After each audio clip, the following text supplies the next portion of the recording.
Holy shit, I just watched 5 episodes of Akuma no Riddle, and I'm not gonna watch any more because it's really dumb. Akuma no Riddle is literally something I would have written when I was 14. And the sense of nostalgia I get from that is kinda what got me to watch the first 5 episodes, but I can't take it anymore because it literally is on the quality level of writing of what a 14-year-old could produce. The series is about these 11 hot lesbian chicks who are trying to kill these other 2 hot lesbian chicks, and being as I'm a big fan of both violence and lesbian chicks, I figured this would be a great show. And the first 2 episodes, while not really intelligent in any way, were at least interesting enough to make me want to continue. The show has really tight production values. I mean, the characters look good, they pretty much always look nice. The fight scenes aren't like super detailed in animation, it's not like a Bones fight scene, but they're very exciting. The show is well directed, it has a lot of punch to it in the way that the music and audio and just the animation all work together. But the source material clearly is a pile of shit that it's trying to polish, and you just can't. Where do I begin with this show? It has a cast of characters who are all pretty much exactly the same. Each of them is a mysterious badass chick whose personality consists entirely of being mysterious, being a hard ass, a rebel sort of character, and being a murderer. And all of them are that, because it's a show about a bunch of assassins, and then the one girl who all the assassins are trying to kill, and they all have the completely archetypical assassin girl, like anime trope personality, except for maybe 2 of them. The really tall girl who goes around with the lolly, they seem more like the nice characters, and everyone else is just kind of the same. And the thing is, the show is set up in like a enemy of the week format, and this is where it really falls apart, because the essence of this format is to have each character have their own arc, where you'll introduce the character, give them some development, something to make them interesting, and then have them, have their big fight, and then it ends. And the show does those things, but it just does those things, as in there's no depth to any of it. There's been 3 character-centric episodes, but each one will have like maybe a minute of the character's backstory, a hint of what kind of things they've done in their past, like a mention here and there. It's as if the author came up with the character bios for each character, like a simple stat sheet like you would write down on a piece of paper when you're planning out a character, and just never fleshed any of it out.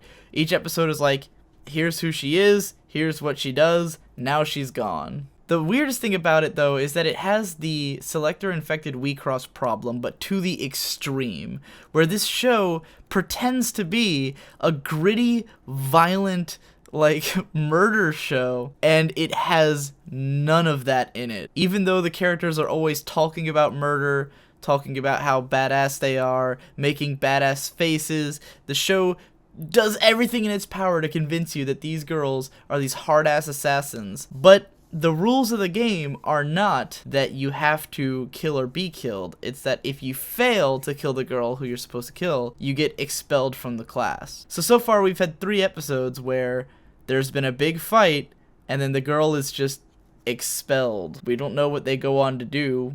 We don't know anything about it. They just leave the show. So no one's even died yet in the show about 12 assassins that purports to be ultra-violent. So far, Haru, the girl who everyone's trying to kill, has sustained some major injuries, but none that apparently affect her very much because they're never mentioned again after they happen. In fact, in episode 3, she gets stabbed in the leg and she's like walking around 5 minutes later like it's nothing. And I almost think that they deliberately made Haru as worthless and stupid as possible so that when she's getting tortured, it's actually kind of cathartic. In episode 5, she was getting strangled with a piano wire and I was rooting for the killer, and I didn't even care about the killer. Haru's just that useless and stupid. In addition to having the Wii-Cross problem, the show also has the same problem that Blade and Soul has, which is that you can't make us care about a character by just having them be mysterious all the time. Mysteriousness is not a human character trait. It is not something that you can relate to. It is not interesting. At best, having a bunch of mysterious characters makes me go, oh, I wonder what their thing is. But when it quickly becomes apparent that their thing is nothing, then there's no reason for me to keep going. Each of these characters was built up in the first 2 episodes to be some kind of interesting, mysterious character. And then when their arc is just, oh, well, she's a serial killer. She wants to have serial killer insurance. That's her wish if she gets to kill, which is a cool wish, but that's all we learn, and then she's gone. And she doesn't even die. She's just gone, I guess, to go back to being a serial killer.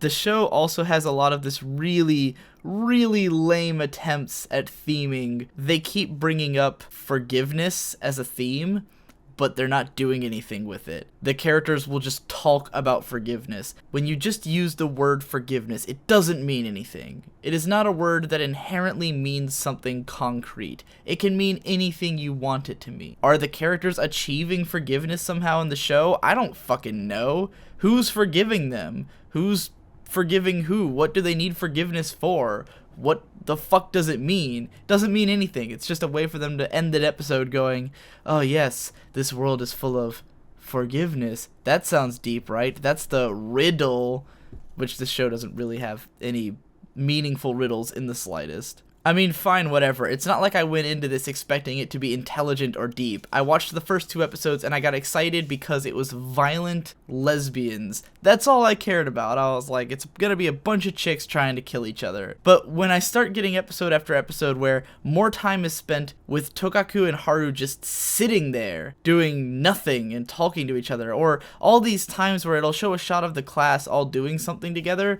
but it'll just go through each character and have them go, oh, I'm so bored by these tests. Oh, I don't want to do this thing. I'm an assassin, not a school student. And it'll go through every character, having them all say that, and it takes up so much time, and I'm like, why aren't you developing the character who I'm supposed to be interested in for this episode? It's not hard to do. It's really not hard to make a character interesting for 22 minutes before they die. All you gotta do is give them some kind of crazy shit to do, and you're done. I'm actually a big fan of this sort of group of psychopaths storytelling where basically you have a main character who's going to meet a bunch of eclectic, crazy people, and each of them just has to leave their mark before they die. There's a lot of anime and a lot of media in general that fall into this trope. I always think of Dead Rising, where in that game you'd meet, they were literally called psychopaths, and you'd run into one of them, they'd have a quick cutscene where they did some crazy shit, you fight the boss, kill them, and then they have some kind of ridiculous death scene. And that's usually what makes these characters interesting. It's like their memorable death scenes are the best part. And so when you have a show where the characters always just live and go somewhere, and the fights are not that interesting, because there's no fucking stakes at all. You know Tokaku's not going to lose because she's a fucking ridiculous superhero, even though apparently she's the most inexperienced assassin, but just because she's part of the whatever bloodline, that just means she's a fucking badass. It's really a shame that this animation team is working on this series. Like, this level of production value and this level of good sound design and pretty good animation direction, if this was applied to like the same thing but better, it would be really entertaining. There's nothing wrong with the production at all. It's just that the source material clearly fucking sucks. I mean, and mind you, I'm speaking out of my ass. I haven't actually read the manga, but I can't believe that the anime would be worse because it just strikes me as there's nothing to it. So I'm dropping this one, unfortunately. It's never a happy day when I have to drop another show about lesbians trying to kill each other, but what can you do? I definitely would not follow this week by week. I downloaded the first 6 episodes all at once, watched them all straight through, and then I couldn't even get to episode 6 because I was just like, I can't deal with this anymore, so. Oh well.